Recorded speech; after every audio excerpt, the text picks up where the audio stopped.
everyone, perkenalkan namaku Aulaya Ambarakatina dari Program Studi Akuntansi Syariah Fakultas Ekonomi dan Bisnis Islam UIN Salatiga. Di sini aku akan menjelaskan apa itu manajemen risiko. Oke, langsung saja. Yang pertama yaitu pengertian dari manajemen risiko. Risiko erat kaitannya dengan hal yang tidak menyenangkan, sehingga sangat penting untuk terus berhati-hati pada semua aspek kehidupan dengan perhitungan yang tepat. Seseorang, organisasi, perusahaan, dan lembaga-lembaga lainnya harus siap dengan kemungkinan berdampak pada lahirnya kerugian, bahaya, dan dampak kurang baik lainnya dari sebuah risiko tersebut. Sehingga dibutuhkan manajemen risiko dalam menghadapi berbagai keadaan yang tidak dapat diprediksi sebagai upaya untuk terus mampu bertahan menghadapi risiko. Manajemen risiko sendiri merupakan salah satu elemen penting dalam menjalankan bisnis perusahaan, karena semakin berkembangnya dunia perusahaan serta meningkatnya kompleksitas aktivitas perusahaan mengakibatkan meningkatnya tingkat risiko yang dihadapi oleh perusahaan. Sasaran utama dari implementasi manajemen risiko adalah melindungi perusahaan terhadap kerugian yang mungkin timbul. Informasi yang diperoleh dari manajemen risiko sangatlah bermanfaat bagi pihak-pihak yang terkait, seperti investor, pemasok, kreditor, pemegang saham, dan pihak-pihak lainnya yang memiliki kepentingan. Informasi mengenai manajemen risiko berguna bagi investor dalam melakukan analisis risiko agar hasil pengembalian yang diharapkan dapat diterima. Baik, selanjutnya yaitu jenis-jenis risiko. Jenis-jenis risiko dibagi menjadi 4, yaitu yang pertama, manajemen risiko operasional, yang kedua, manajemen hazard, yang ketiga, manajemen risiko strategis, dan yang terakhir, manajemen risiko finansial. Baik, yang pertama, yaitu manajemen risiko operasional adalah jenis manajemen risiko yang didasarkan pada permasalahan-permasalahan usaha yang diakibatkan oleh faktor internal, seperti kinerja pegawai yang rendah, sumber daya yang kurang berkualitas, terjadi bencana, modal tidak sehat, dan yang lainnya. Untuk jenis manajemen risiko yang kedua, yaitu manajemen hazard. Jenis manajemen risiko yang memiliki fokus terhadap masalah yang potensial membuat perusahaan gulung tikar. 3 unsur yang diprioritaskan di dalam manajemen ini adalah hukum, bahaya fisik, dan juga penurunan moral. Yang ketiga yaitu manajemen risiko strategis. Jenis manajemen risiko ini yang berkaitan dengan pengambilan keputusan. Risiko yang kerap muncul adalah kondisi yang tak terduga yang dapat mengurangi kemampuan pelaku bisnis dalam menjalankan strategi yang telah direncanakan. Yang keempat, yang terakhir yaitu manajemen risiko finansial. Jenis manajemen risiko yang fokusnya pada keuangan perusahaan. Tujuan dari manajemen risiko finansial adalah supaya sirkulasi keuangan dalam suatu perusahaan tetap sehat dan dapat difungsikan untuk perkembangan usaha untuk kedepannya. Baik, selanjutnya yaitu ciri-ciri risiko. Risiko memiliki 2 ciri-ciri, yaitu ketidakpastian dan juga berdampak. Ketidakpastian merupakan ciri risiko yang utama sebagai ketidakpastian yang dapat mengakibatkan peristiwa yang tidak diinginkan. Ketidakpastian ini menjadi dimensi pengukuran Linholt yang penting dalam manajemen risiko karena memungkinkan organisasi untuk menciptakan atau memelihara nilai. Yang kedua yaitu berdampak. Risiko juga memiliki ciri bahwa ia berdampak pada tujuan organisasi. Dampak ini dapat berupa kerugian, keterlambatan, atau perubahan yang tidak diinginkan dalam operasional perusahaan. Oke, selanjutnya yaitu contoh dari studi kasus. Aku mengambil studi kasus yang akhir-akhir ini mungkin viral ya, yaitu 33 kampus diduga terlibat perdagangan orang berkedok magang mahasiswa ke Jerman. Untuk dari kronologi dari kasus ini yaitu 33 kampus asal Indonesia terduga terlibat tindak pidana perdagangan orang atau TPPO, berkedok magang atau foreign job ke Jerman. Hal ini disampaikan oleh Direktorat Tindak Pidana Umum atau Ditipidum, Barreskrim Polri. Kampus-kampus itu bekerja sama dengan sebuah perusahaan untuk mengirim mahasiswa mereka ke Jerman lewat modus program magang kampus merdeka. Direktur Tindak Pidana Umum Barreskrim Polri Brigjen Juhandani Raharjo Puro mengumumkan ada 1047 mahasiswa yang menjadi korban dan diberangkatkan ke Jerman melalui program magang ilegal. Wah, itu sepertinya sangat banyak ya dari banyaknya mahasiswa yang terjadi dari kasus tersebut. Para mahasiswa dipekerjakan secara non-prosedural sehingga mengakibatkan mahasiswa tereksploitasi. Begitu kata Brigjen Juhandani.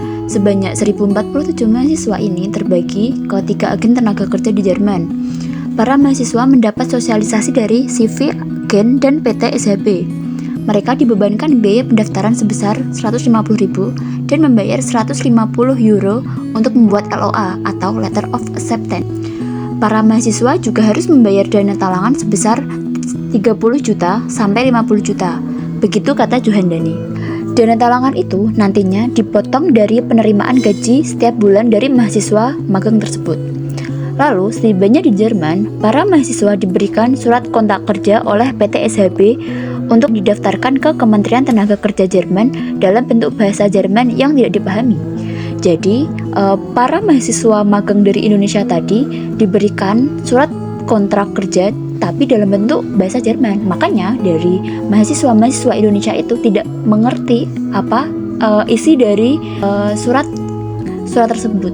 Maka dari itu, dari mahasiswa Indonesia langsung saja menandatangani kontrak kerja tersebut, begitu. Kemudian mereka mau tidak mau harus menandatangani surat kontrak kerja dan working permit.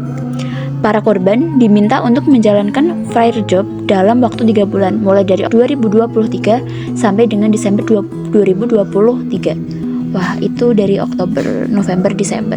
3 bulan yang sangat mungkin lama ya. Lalu, kata Juhandani, PT SHB sudah menjalin kerjasama dengan universitas yang sudah tertuang dalam Memorandum of Understanding (MOU). Disebutkan bahwa Fair Job masuk ke dalam program Merdeka Belajar Kampus Merdeka atau MBKM. Mereka juga menjanjikan program magang yang sangat dikonversikan menjadi 20 SKS. Juhandani juga berpendapat bahwa temuan kasus ini bermula dari laporan 4 orang mahasiswa yang sedang mengikuti program Fair Job mendatang Kedutaan Republik Indonesia atau KBRI yang ada di Jerman. Juhandani lantas memaparkan sejumlah hal yang dialami para mahasiswa tersebut selama di Jerman. Menurut Juhandani, para mahasiswa bekerja sebagai buruh selama 14 jam dari pukul 8 pagi sampai pukul 10 malam. Mereka masuk selama 7 hari tanpa bersama sekali. Istirahat yang diberikan untuk makan pun hanya 10-15 menit. Dan dari mahasiswa tersebut atau korban tidak diperbolehkan untuk beribadah sama sekali. Kemudian, Polri telah menetapkan 5 orang sebagai tersangka dan seluruh warga negara Indonesia. Mereka diantara perempuan berinisial ER alias EW 39 tahun, A alias AE 37 tahun, perempuan AJ 52 tahun, dan laki-laki inisial SS 65 tahun dan juga MZ 60 tahun. 2 tersangka diantaranya saat ini masih berada di Jerman. Atas dan itu, para tersangka dikenakan pasal 4 UU nomor 21 tahun 2007 tentang pemberantasan TPPO dengan ancaman penjara paling lama 15 tahun penjara dan denda sebesar 600 juta.